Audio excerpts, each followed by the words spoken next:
Ladies and gentlemen, welcome back. It's been a while to How to Win at Chess. In this series, I play against my subscribers, I go up the rating ladder, and I explain the phases of the game. Now, some of these episodes, I start out from 1,000 and I end at 1,400. Sometimes I go up into the 2,000s. In this episode, the lowest rated player is 460, and the highest rated player is 1,700. So over 99% of the rating ladder that watches this video can learn something. If you're a 1% chess player, maybe you'll still pick up on a few things. How to Win at Chess is iconic, and I intend to bring it back a bit more consistently on this channel. This is the 33rd episode. It's so iconic, I named my book after it, and for clicking on this video, I will leak to you that I'm working on a second book. Shockingly, it's going to be called How to Win at Chess 2, and it will be a very unique and fresh way for intermediate and early advanced players to improve. There's no pre-order. I'm just sharing that news with you. And as always, if you are interested in taking your chess to the next level, you watch some of these videos, you get inspired, you like the way I explain things, and you want to learn more, I highly recommend Chessly. Chessly is not a sponsor. It's not a partner. It's an educational platform that I, along with my team, have built. It's an all-access pass. You either pay per month or per year, and you get over 50 courses and growing every single day. You can try with the link in the description, 7 days, no card required. Check it out. You might as well, right? If you like this content, if you like this instructional content, and me kind of going a little bit more slowly and explaining things, and so on and so forth. Okay, let's kick things off. We're playing 5-minute, 5-second bonus time. We will obviously have to play a little bit fast, but, you know. All right, I think we have liftoff. I think we're good to go. Yeah, I think we're good. I'm going to put on my headphones, not because I'm listening to advice. Let's start with pawn to e5. I actually want to hear the piece clicks. You know, chess.com. Gotta hear the piece clicks. Anyway, we have a very standard opening so far. Okay, all of this has been played before, and listen, as a 467, you don't need to learn that many openings. We follow basic protocols. We have a pawn in the center of the board. We are defending the pawn. This is the most common position starting out. Now white can develop the bishop. I don't know if that's a mouse slip. It's not the best move. Of course, for white to develop the bishop to one of these two squares is a little bit better. The bishop is fine here, but it's obviously stuck between a couple of pawns. So now I can develop my knight or my bishop to the more active square. I'm gonna show Mr. PoppaRomeo what he should have done. But again, there is no reinventing the wheel here. Like, you're getting knights out, you're castling. If you're still struggling and thinking at this beginning phase of the game, you should, just watch a couple of beginner opening videos. Because, that's going to help you a lot. It's going to help you develop your pieces more confidently, and it's going to get you to not think in the beginning of the game. It's not,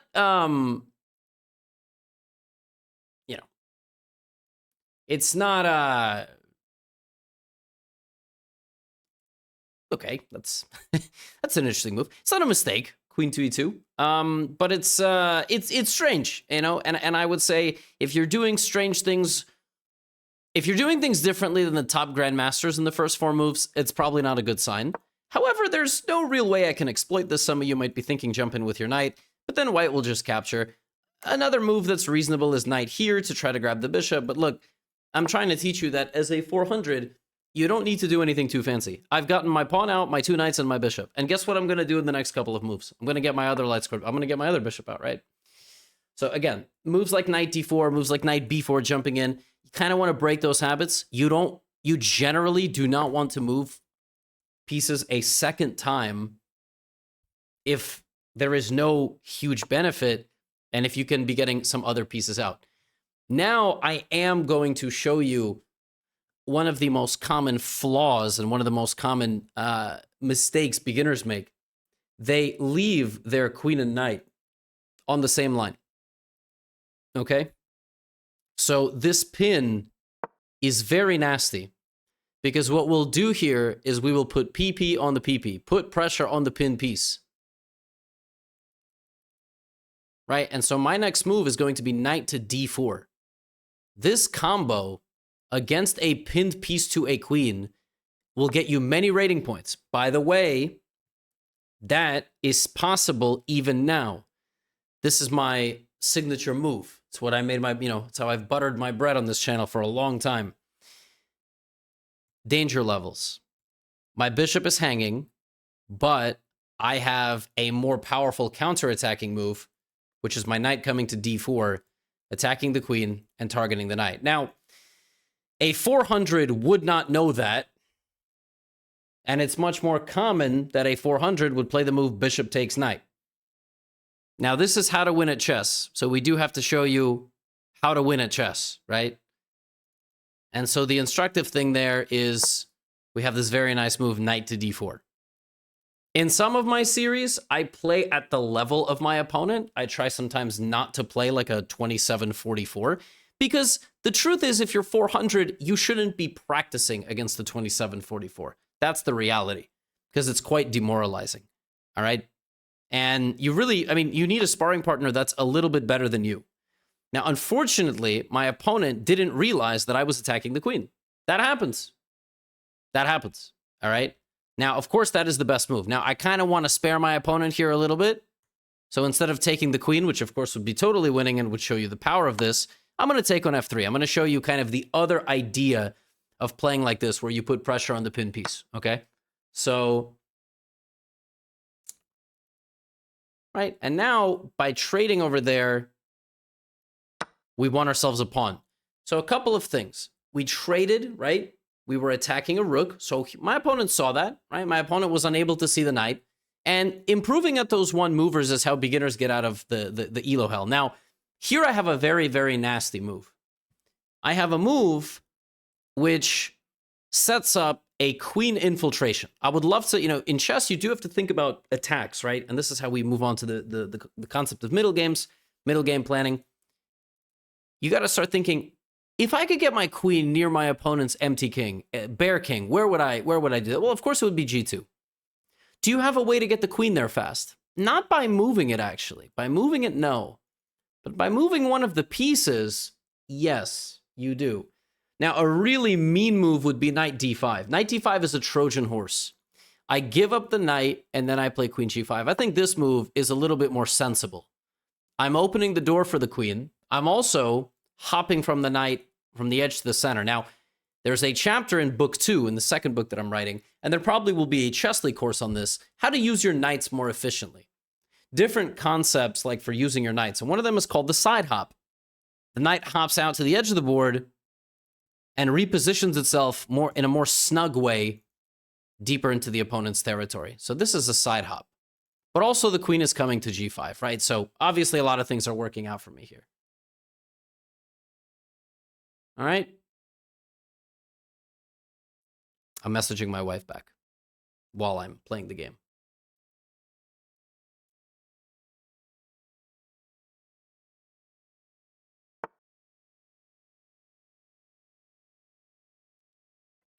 This move prevents queen g5, but it doesn't, so my opponent there, I think, saw that the queen attacks the knight. My opponent saw the discovered attack and was like, well, if pawn takes, then I take this. Now, unfortunately, they missed this idea. I think, in general, my opponent actually has a blind spot when it comes to knights, which is interesting to discover.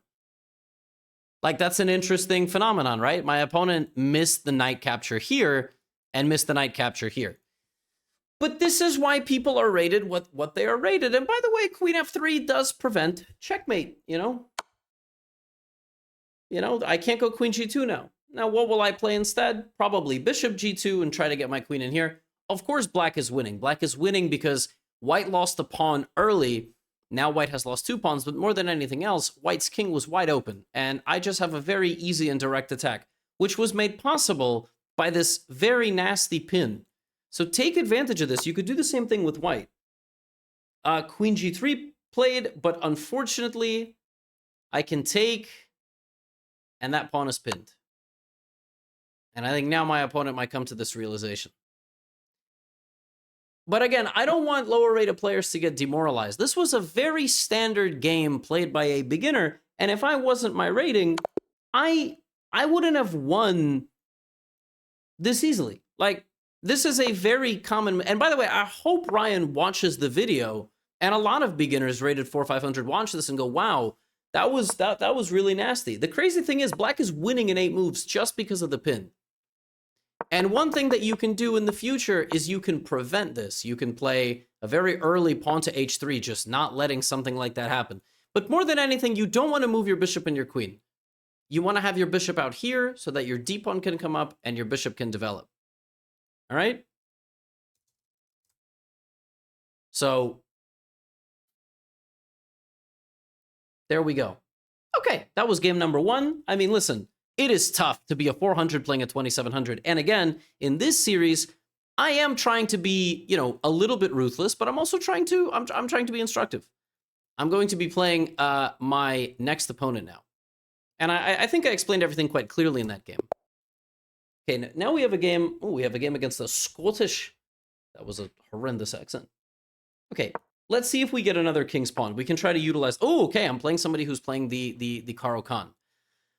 Of course, there are many things in the Caro-Kann. I think most people just, you know, I'm not going to play crazy opening theory against a 600 rated player, but most people in the Caro-Kann simply trade and put a pawn in the center and then play chess.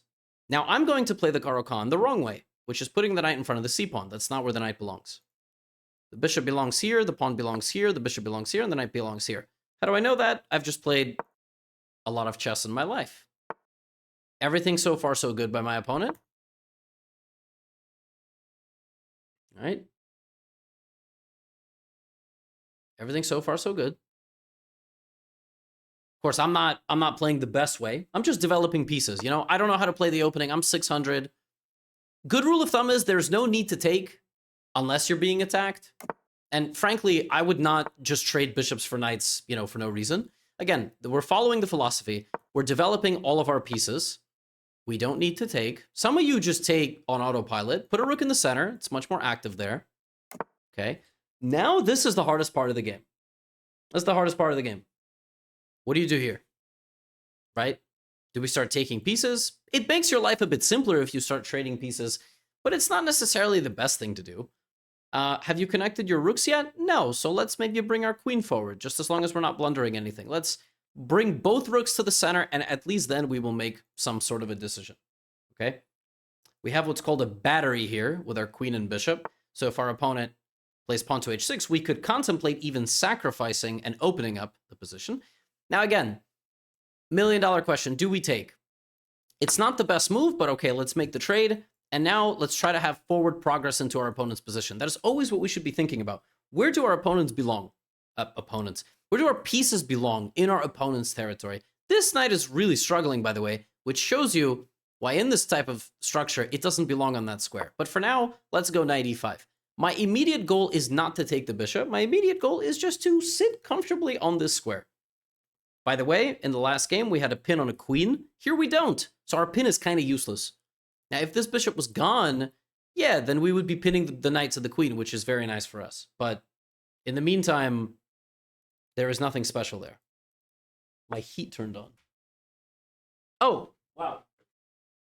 Okay, a very interesting move. Knight back to d7. Wow, that's very, very interesting. So offering a trade of everything. Now, of course, we can back up. We can take. We can also maybe take on c6, attacking the queen. Taking here might not work because that would be an attack. But, okay, a lot of people would just autopilot here and not really think about it. Now, I would argue the better move might be taking this. But let's take the knight. Again, it's not the best move, but we're going to kind of look at how to play simple chess. That's a blunder. So it would have been better for my opponent to play queen takes. Because anytime you have a queen and a rook, especially an opponent's rook, on a straightaway, there's always going to be tricks. And now there are tricks. Every time you make a move in chess, you should ask yourself, what did the bishop or what did any other piece do on that square that it is no longer doing on that square? It's no longer defending the pawn. The pawn can be taken because of a pin. Remember the previous game we just played, by the way? A pawn was pinned. So now we have this very nice trick. Now the queen's hanging. Same attack as in the Ryan game. Here I think Blatzo will see this. and probably will play queen here,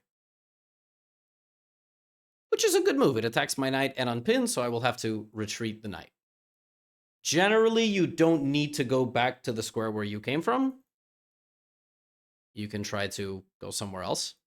You don't have to, right?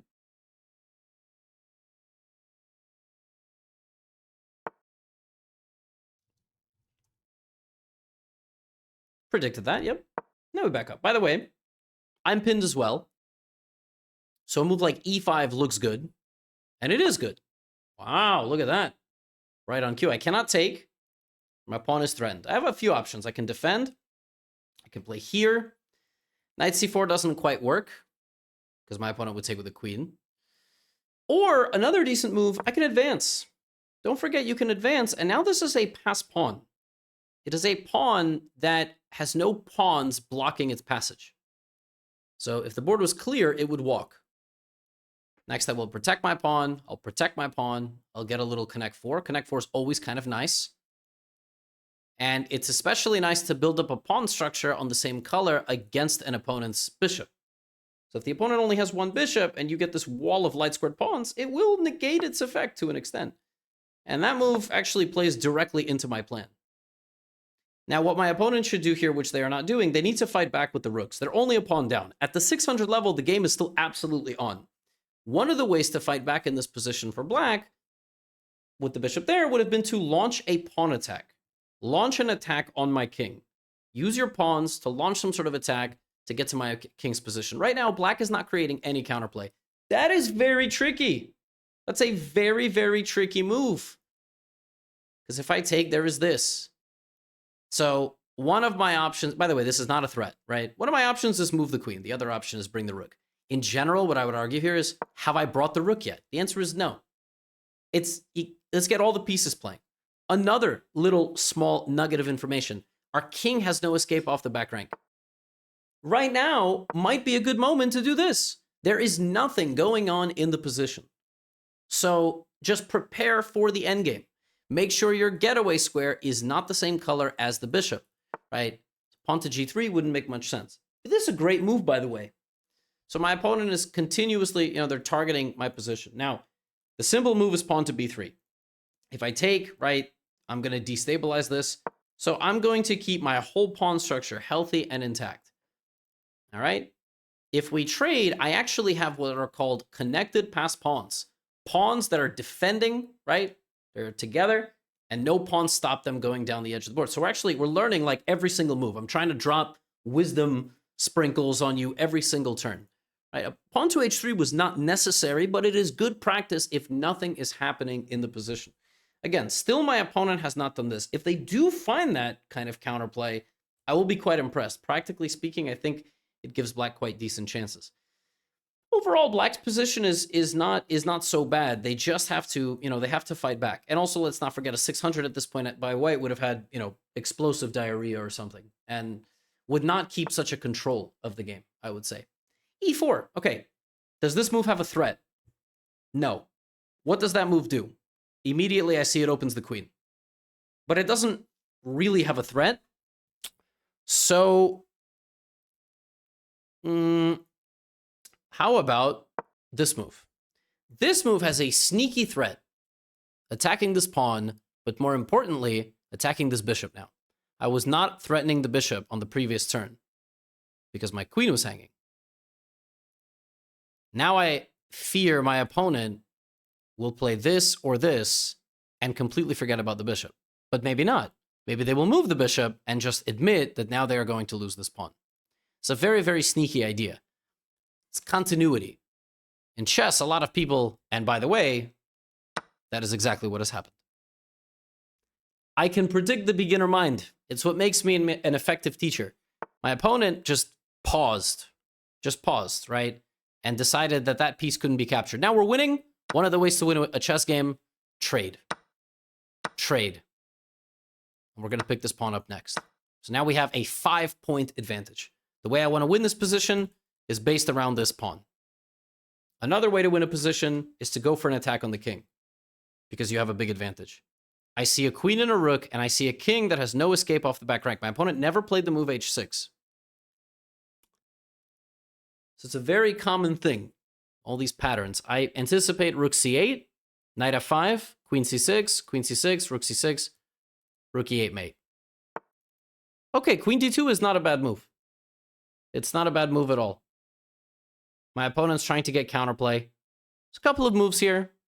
You just have to, take a deep breath and realize that, you're still doing well. They're probably going to probably take this as well. But ultimately, it is my pawn. Like, I have the world ender over here. You cannot forget that you have a pawn that strong, because that pawn is going to be a problem for black. Again, it's very, very, very important that we have protected our back rank. And now that pawn, you don't have to go behind it. You can actually be aggressive. As long as that pawn is defending you, this is now fatal. You can just make a queen, but also you can take with check. Now we promote. And at this point, as long as every move is a check, you should be fine, especially if you have low time. But it doesn't have to be a check. But in this case, I think I have checks until I have a checkmate. So for example, queen e7 or queen c7. I think most people here would be tempted with this move. And now a lot of people here might be tempted with this move. And, right, we just coordinate our queens, and we are going to win the game. We definitely have a mate. This is mate in one. That's mate in one. I think that's it, though. And we win. That was a nice game. I actually think my opponent played quite well. My opponent made a mistake. The mistake, of course, was blundering here. If they had played queen takes d7, look at the evaluation. It's completely equal. Would have been a completely equal position. And what I would have shown here is, okay, in chess, you have slow plans or fast plans. And I would immediately think of a rook lift. I would think, bring the rook up, bring the rook over. And, with my queen, begin some sort of attack on the king. Would it have been successful against a good player? Experienced player? No. It's not the best plan in the position, but it's a plan. And it's just important to understand how to coordinate your pieces. But I think everything else I explained. Again, every step of the way, there were things we could have done. Like here, I went here, and here I just played this move pawn to h3 because it's a position where things are a bit stagnant, and we don't have to rush. We don't have to do anything crazy, right? So there you go. Right? That's the way it goes. I think that was quite a nice one. Okay. I will have black in the next game again. And this one is, I believe, yes, 1200. Santa Claus. Not to be confused with Santa Claus. All right, we have e4. I mean, I like a lot of different openings. I play the Scandinavian. I love the Scandinavian on Chessly. You can, be sure to check it out. I will play it. It's one of my favorites. Yeah, and now I just put the queen on a5. This is one of my favorite openings. The Scandinavian defense, the course on Chessly is fantastic. And now it just depends how white develops. Most people develop the bishop and play like a pawn to d3. I will just briefly wait. Taking the center is also very, very reasonable.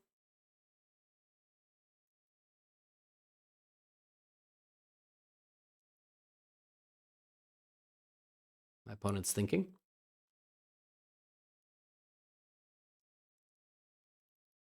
Tough to say. I mean, people do all sorts of things here. My plan is develop the bishop. There we go. My plan is develop the bishop. And I do that so I can block. So I didn't block in my bishop. Develop my other bishop. Castle, develop my knight. Most people castle and then they play pawn to d3. The high level move is pawn to d4. But again, at 2700 on chess.com and 1200 on chess.com, things are a bit different.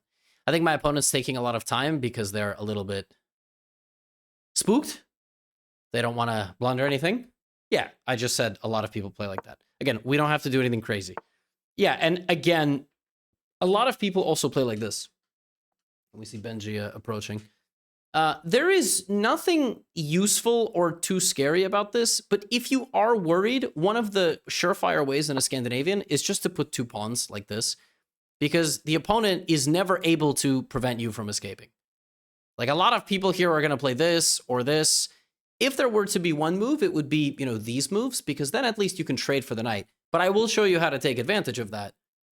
And if my opponent does that, there might be consequences. But your queen is safe. And in the Scandinavian is not an opening that can be so easily refuted with an attack on your queen. So if you see them setting up this in the Scandinavian defense, you can make the getaway, but you don't have to. You don't have to. And the absence of the pawn on the d4 square doesn't allow white forward mobility. Yes, like, again, I said that this move would happen. I can go queen b6, but again, there is no harm in even going all the way home. At the end of the day, the knight is hanging. Like, white is doing all of this, but for what? Okay. Now, look, here you have to evaluate, is this trade worth giving to the opponent? I would argue no. I would argue no for several reasons. Number one, we're going to double our pawns. But more than anything else, we're going to open up the bishop, and we're going to open up our king. So I'll just go back to g6. I don't think we have to, but it's a move. Now, my opponent can get tunnel vision and run after the bishop with this move or this move, completely forgetting that the knight is defending the knight. It could happen. Now, here I can develop my bishop basically anywhere, and I will develop the bishop to the e7 square and just castle. This is the point. Now, one thing that my opponent has set up here is the potential to sacrifice on this square. You do have to keep this stuff in mind. Like, wherever your opponent has multiple pieces seeing the same thing. Now, I'm really hoping that they move this knight and forget that that knight is serving the purpose of defending the other knight. Continuity. But a simple move here would be rook to e1, just preparing for, for battle. There we go. Now, here there's a tactic. Bishop takes pawn. Okay, moving the knight out of the center and blocking your own rook certainly cannot be that scary of a move. I now have many choices, but I haven't finished my development. So I will just do that. I'm getting all my pieces. It's been my philosophy the entire game, and now we have this. Okay. Now we have to think playing with our pieces and playing with our pawns. I previously discussed that I didn't want to give away the bishop because I would be doubling my pawns. However, the other version of doubling my pawns would have opened up a lot of lines for the opponent, whereas this version of doubling my pawns is a very powerful shape around my king. I actually don't mind it. Also, I have nothing past the center line. So there's multiple things that look good here. Pawn to b5 is relatively temporary. Knight to b6 doesn't look bad, just trying to grab the bishop. I really want to use my pawns and kind of offer up my knight. I want to advance in the center of the board and take a little bit more equity in the center, supported by my pawns, also freeing up potential, space for my other pieces. Now here I have many I have two choices. I can take with a pawn. I attack the bishop, but this stays open. I can take like this. This doesn't stay open, right? Also, I would open up this file for my rook. I think both are okay, but I'm going to go this way. Why? Imbalance also. Had I taken with this pawn, we would have a completely symmetrical pawn structure. Okay, this is kind of an interesting move. My opponent is trying to take my knight. Now, traditional wisdom tells me the bishop is better than the knight, so I should be welcoming this trade. If I go a little bit further, I realize after that trade happens, just like in the Caro Kann game, my opponent will put a knight here, and maybe it's not so pleasant. So, what do I do here? This looks good, this looks good, this looks good, just improving the position. I can move the knight out of the way. Yeah, what if I do that? What if I move my knight out of the way? And now this bishop is very precariously placed. It doesn't have an easy target. In fact, I am actually threatening to trap the bishop. That is very sneaky of me. A very natural move here by white is just trying to make progress, but pawn to a6 is a very nasty little trap. Now, advancing this pawn would be quite good by my opponent. That might happen. Maybe they go here, rescue their bishop. But it's a very interesting position. Now, could I have accepted the trade? For sure, for sure. I think a lot of intermediate players would have. Wow, that's interesting. Is this the idea? Wow. But this allows me This is a good trade. And notice how I did it with no hesitation. Why? I'm damaging the structure, right? Like doubled isolated A pawns. Just, this can't be good for white. Right, I'm going to bring my rook. I could have also probably already immediately gone to clean it up, but my opponent is getting a little bit of something. I mean, this is, it must be said. Now, I am, of course, targeting a very, very juicy set of pawns over there, and it does feel like those pawns are weaker than my pawns. But this rook is annoying. I will give credit. I will give credit where it is due. Like, it's not that simple. I'm not just going to stomp over there and win everything. So, we still have to be precise. Anyway, the Scandinavian will definitely get you some very nice positions. And, I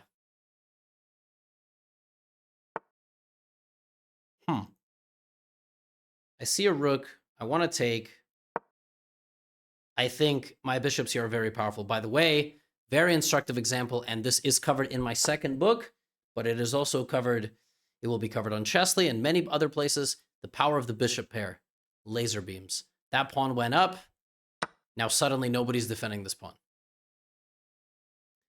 And the problem is I'm also going to win that pawn. So suddenly my opponent's going to be 2 pawns down. 2 pawns down, and not a whole lot to show for it. By the way, notice how white has nothing over here. One thing that could happen is queen here, rook c1, and I actually might be able to sacrifice my queen and show you the power of what having a weak back rank does. So let's see. Queen e2, bishop a4, rook c1, queen c1, bishop c1, rook c1 check, knight e1, bishop b5 attacking the queen, or even bishop takes d4 attacking the rook, with ideas of bishop c3 putting some pressure on the pinned knight. That is something that can happen here. Alternatively, my opponent can just play queen c1. Queen e2, rook c1, take, knight e1, bishop d4, rook b7, bishop c3, white resigns. It's a very natural move because you attack the queen. Doesn't even occur to you that that can happen. The queen sacrifice. It's another natural move. Knight e5 is not a bad move. Is there a threat? No. So what I'm going to do is I'm going to bring my bishop back and attack the queen. It's an improvement. I think it's a better diagonal. Can I take? Yes. Yes, I can take. The bishops are on the opposite color from each other. If I do that, if I trade my bishop, we have opposite color bishops. But I think at this level, that's a bit more drawish. At a higher level, I'm not so sure at this level. I'm not sure it's something you really need to concern yourself with. But I digress. Or I don't really digress. But anyway. My opponent is thinking. Makes sense.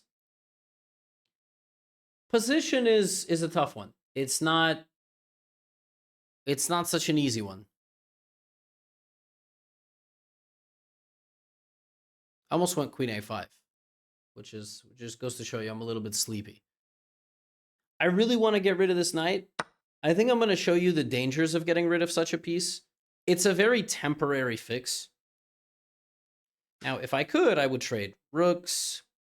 I would trade the queen. And in the long run, black has 2 extra pawns compared to white, so black should win the endgame.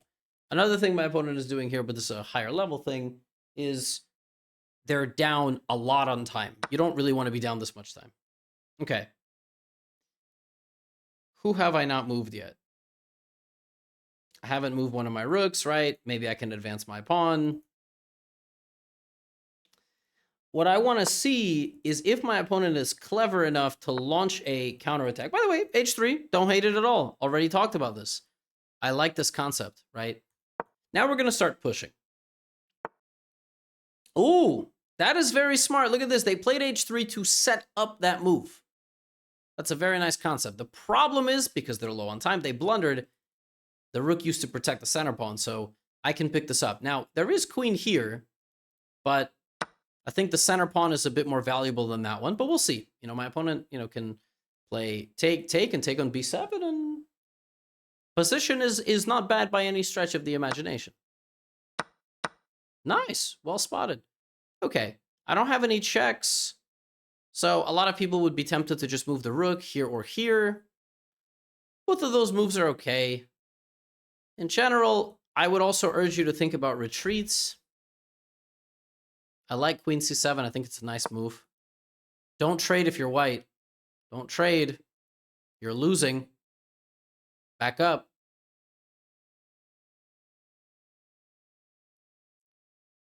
What's my opponent going to do? Deep in thought. Don't trade. Nice. Wow. Very nice. Okay. Now I can't keep being a nice guy. So what we're going to do is we're going to get behind our pawn, because that's what you should do in a position like this. Keeping an eye on our king as well. We do want to play a move like this ourselves.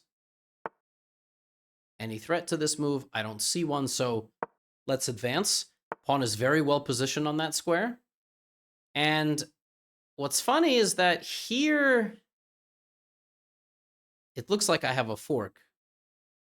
But there is a back rank check. Now, will my opponent see that check? But you know what? Before even messing in all this, let's make sure we can never blunder checkmate.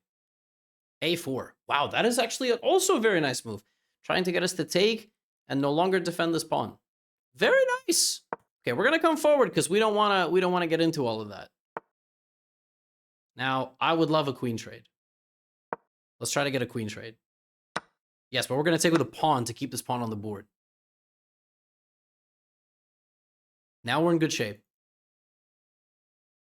We'll have to win in the long run, slowly. Get rid of the rook, of the bishop. Like this. My opponent is doing a fantastic job defending. Like, I have definitely taken it a little bit easy, but this is excellent the way they're playing this position. Let's go here in case they want to take and give me that pawn. And now let's go rook here because we want to get rid of the blockade.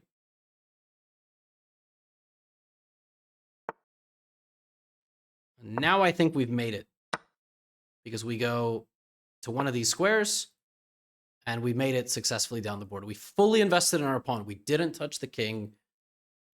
Now we got rid of the blockade and we are winning. That's unfortunate. Of course, it could have went on a little bit longer, but we would have won that endgame because we would have been up a rook and we would have converted by taking a few pieces.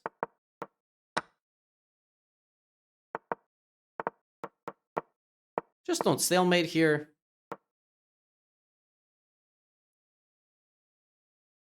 And you should win. Just make sure there's always a legal move. And now you start giving checks. Actually, now it's just mate in one. Cool move, bishop d1. High-level chess, even at 1200. Listen, they don't make 1200s like they used to. 1200s used to be terrible.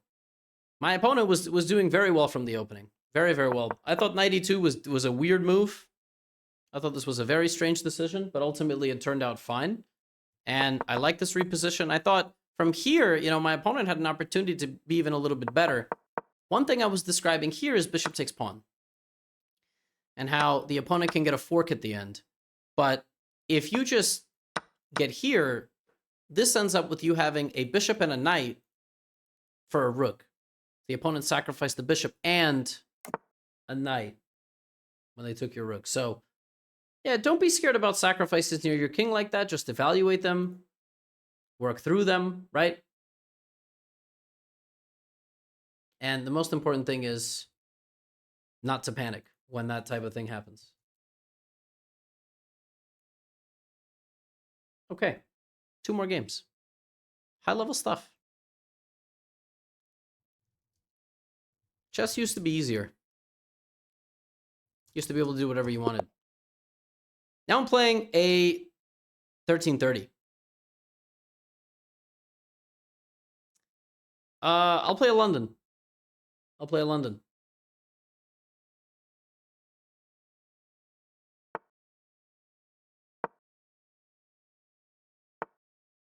Okay. C5 is one of the most aggressive ways to play. Now, I'm going to respond... Now let's do this. I don't wanna do anything crazy. I don't want to play like too aggressively. Let's just realizing, is there like a weird cutoff here? I guess there was. The little time block was wrong. I don't want to do anything too crazy. This is the way you're supposed to play the London. Okay. Now we're gonna play knight e2.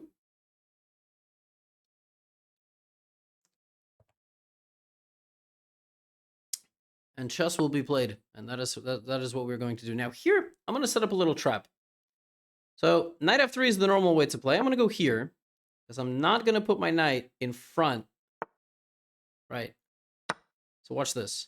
It's a sneaky thing you can do, and you can get the pawn to f4 before you get the knight to f3. What this does is it creates a stonewall pawn structure. Right, so now I control two very important squares in the center of the board. The best move here for black would actually be to take, but a lot of people aren't doing that because they don't actually quite realize. And now, once my knight is in the center like this, it's a problem for black because black is going to really struggle to deal with my diagonals, okay?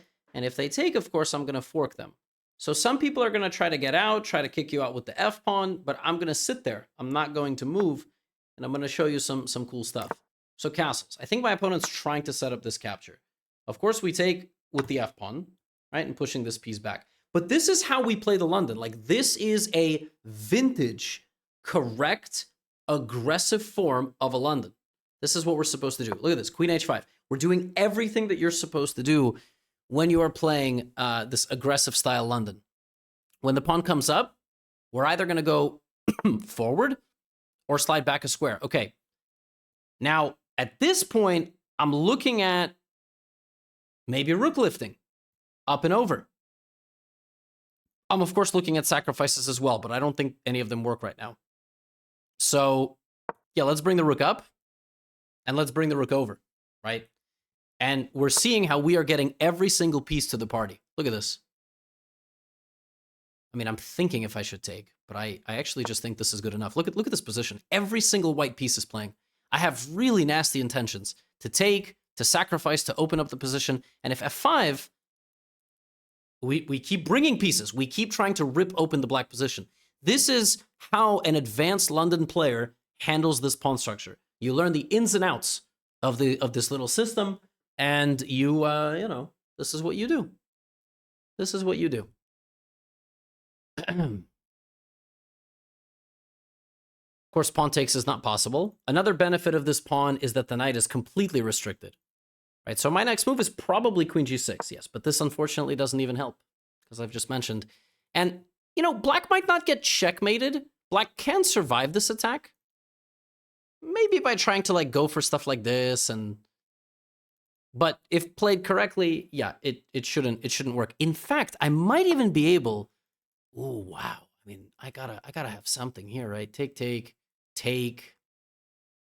Bishop takes, rook takes, queen takes, king g8, queen h7, king f8, queen h8. It's unfortunate that it's not like winning completely immediately. I really want to play e4 as well. I just want to go totally bananas here.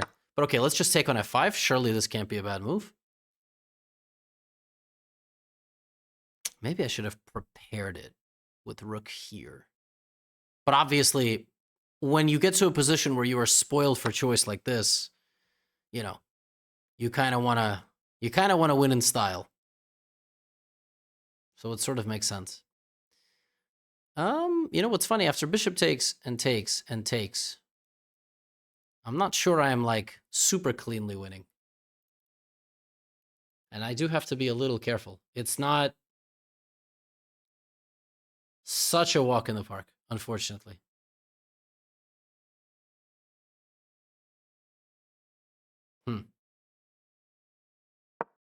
Let's come here. So we are threatening some queen stuff. Also, I maybe want to bring in my knight. I'm not done bringing in more pieces to the attack.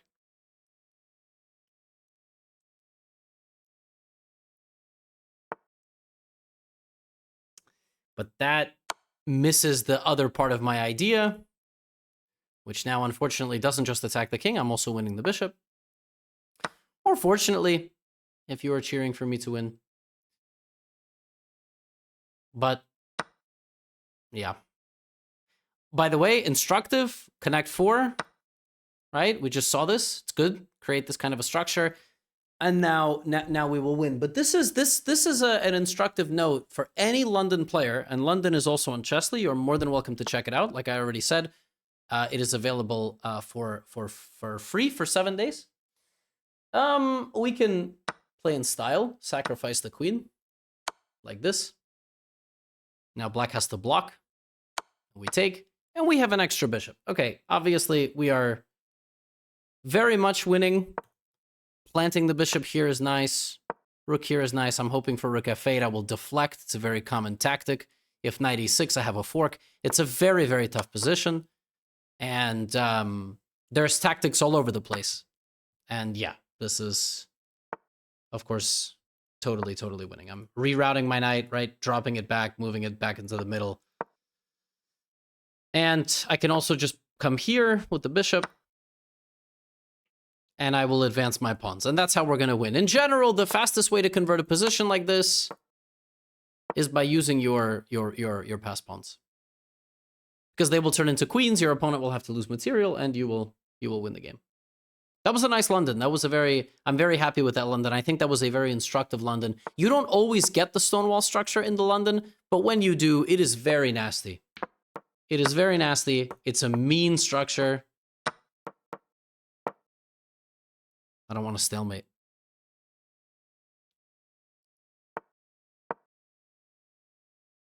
You know what's crazy? There was a stalemate there. So I actually almost stalemated. Because I pre-moved 1, 2, 3.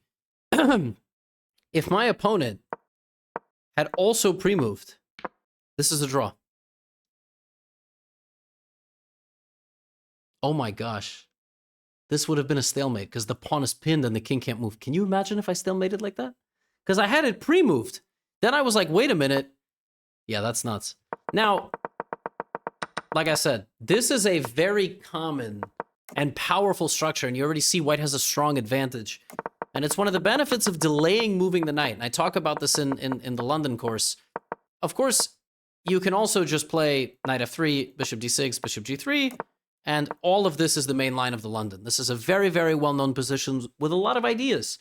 A lot of ideas like e4, like attacks on the king, and all of that is in the London course. But I think I explained everything quite reasonably in that game. I think I sort of spelled it out for everybody what to do, right? And how to play that position. All right. We've got one more game. Actually, this person I think has been in Guess the Elo at a minimum, but maybe not. But I recognize their username for sure. It's a very strong player, and I like this player because they're 2000 rapid, 1700 blitz, but also they have me as their profile picture, which is kind of neat. Now, if they're a Sicilian, if they're a Gotham fan, and I try to play the Sicilian, what are they going to do against me? They're going to play my Sicilian against me? Are they going to play a3? Oh, okay, no. So I will teach you all how to play the 4-knight Sicilian. This is a recent course that was just added on Chessly, and it is great. It's a great course. And this is actually chapter 1 of the course, so I highly, highly recommend you go check it out. Bishop b3 is already a mistake, believe it or not, because black can play bishop b4 and already is just straight up threatening to win a pawn. So yes, a lot of people do this, right? A lot of people try to get rid of the pawn. Yeah, my opponent playing in a very, very reasonable way. And now black just gets a very, very comfortable position. This has been played many times before. And we will take, with a very strong center, 2 central pawns. White has no central pawns. Now, sometimes with white, people go here, and they kind of try to, yep, there it is. They try to create some sort of an attack.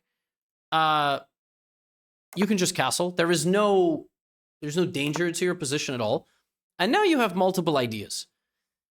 So one of the ideas that you have here is this move a5. to try to trade the light squared bishop with bishop to a6. I actually, for me, this is a very nice concept because your light squared bishop is pretty bad where it is. It's not doing too great. But by trade, and you see my opponent's just playing fast. That's what my opponent's doing.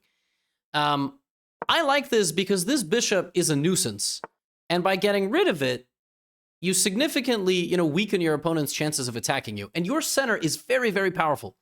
It's the nice thing about having a good center.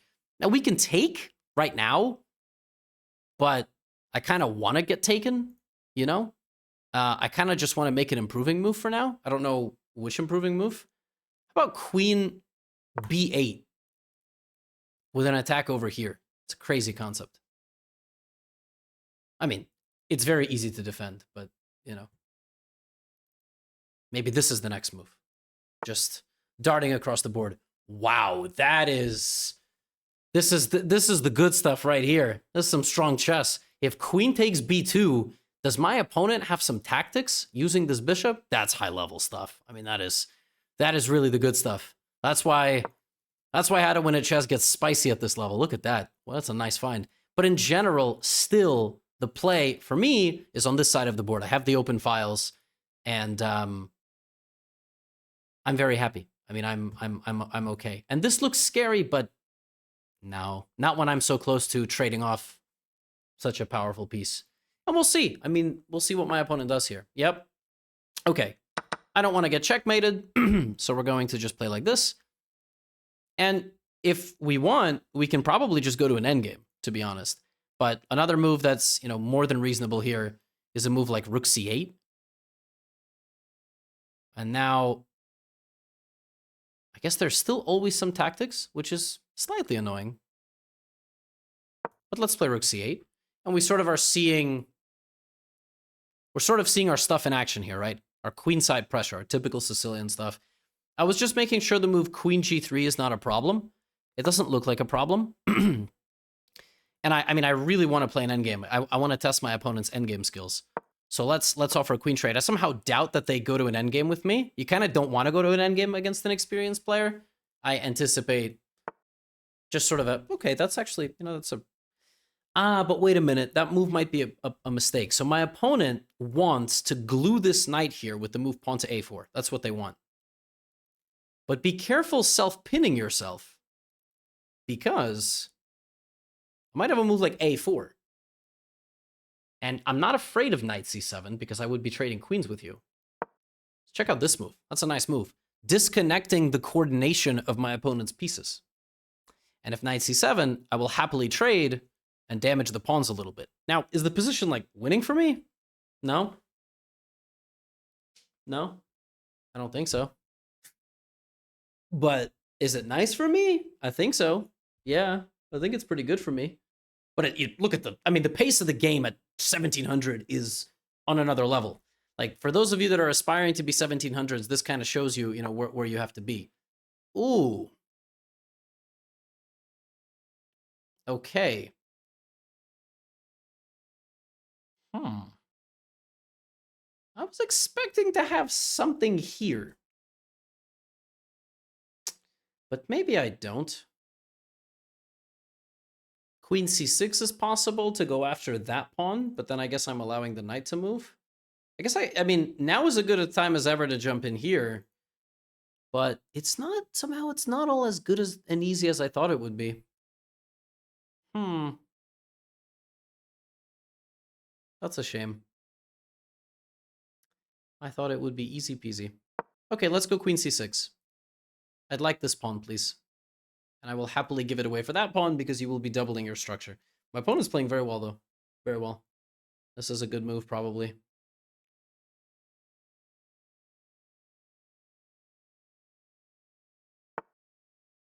Okay. I'll back up. That pawn is in my sights. That pawn is in my sights. That pawn is in my sights. We sort of are seeing the culmination of the queenside play. To me, the move rook c4 looks very natural. Another very natural move is knight here, which looks a bit provocative, but could be good. Let's go knight e4. It's a crazy looking move. It might be pawn to c4. Cannot tell if I didn't quite blunder that move.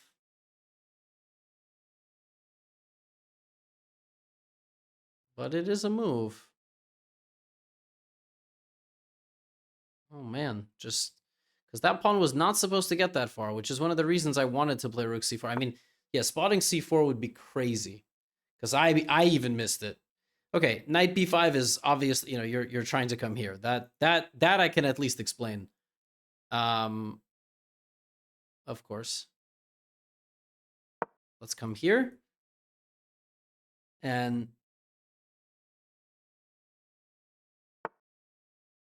like I'm just inching forward a little bit. Every move. I'm getting closer and closer to my opponent's position. This bishop can be traded slowly, and then we're going to break apart this weakness. And this goes to show you, I mean, the level of effort it takes to win, even at this level. And I mean, this person is 1,000 points lower than me, you know? I'm talking the whole time, so it's kind of affecting my play, but not easy out here. Not easy at all.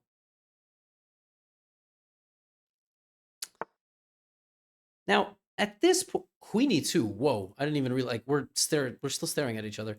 Pawn to f6. Attacks the bishop, and I'm winning the knight on the next move. Am I going crazy? That move looks successful. It looks like the correct move.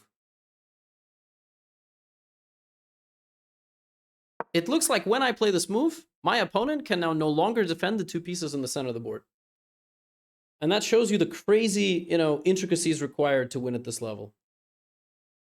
And there is a move, knight takes, but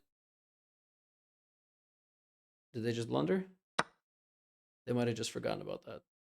Now I'm winning. Being up a knight is winning. I just have to not blunder anything stupid, but I should be winning.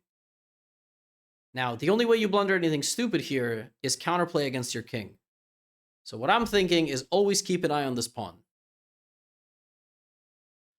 On the flip side, another thing that you can do in a position like this is simplify. So I just won a knight. I've now given it back for a pawn and a second pawn. So now I have a 2-pawn advantage with no BS. There's no more BS in this position. And I just have to not blunder anything here. And I can play a move like king f7. And this is clean. This is a very clean technique here. Because all I do now is find a way to advance my pawns, completely shut down the white position, trade a rook, and win the game.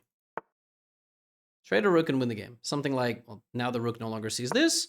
So we're going to get another connect four. We're sort of seeing in every game, pawn structure take an important center stage. My opponent might invest in advancing this pawn. They will lose that pawn, though. So they have to be careful how they do this. Obviously, all trades are benefiting me. Okay, I'm now walling out the bishop completely. And of course, my pawns are passers, defending each other. Well, not each other, but one is protecting the other. It's a very instructive game, this one. 4 knights Sicilian, very nice. I really love this opening. Can I win like that? Can I also go here? The only thing I need to be a little bit careful about is some counterplay with this pawn and this rook, but it shouldn't be enough. And again, notice how there I brought my king. And I'm trying to bring my king to the middle. So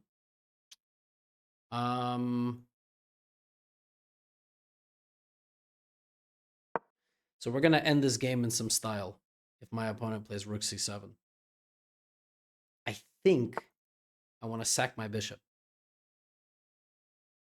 And I want to push this rook all the way back. It's a bit bold. I'm not sure it's the best strategy. It's completely unnecessary. But let's go for it. When you have such advanced pawns, you are able to, yes, use forward momentum And I think here, because my position completely dominates, I'm just winning. I get to b2 and I promote. And there, first of all, I have a lot of time, but I deflect the king, and now I win. Look at that. That's amazing positional domination. And these breakthroughs exist the deeper you get in the game. I feel like I played that game at a nice level. My opponent had a slight advantage right here. Actually, yeah, c4. That's very nice. Yeah, knight e4 was definitely a mistake. Black was a bit better, and I definitely should have played rook c4. This was the move in the game that I mentioned. I should have just went here. This is a very important move. It blocks everything in white's position. You double up. Next, you start improving. You can bring the knight back. You can trade. But the rook here is doing such a lovely job. And I just totally, I like blind spot completely that the pawn could even come to c4, which is so bad. But then knight b5 was played, and ultimately, you know, I got here. Yeah, and f6 was well timed. But from the opening, again, it was black who was sort of happy.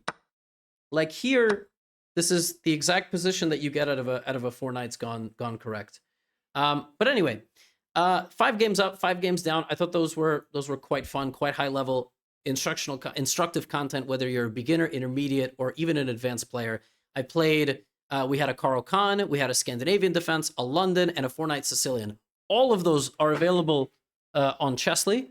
And if you don't have an account yet, you can get one for free. All right, I'll put a link in the description if you'd like.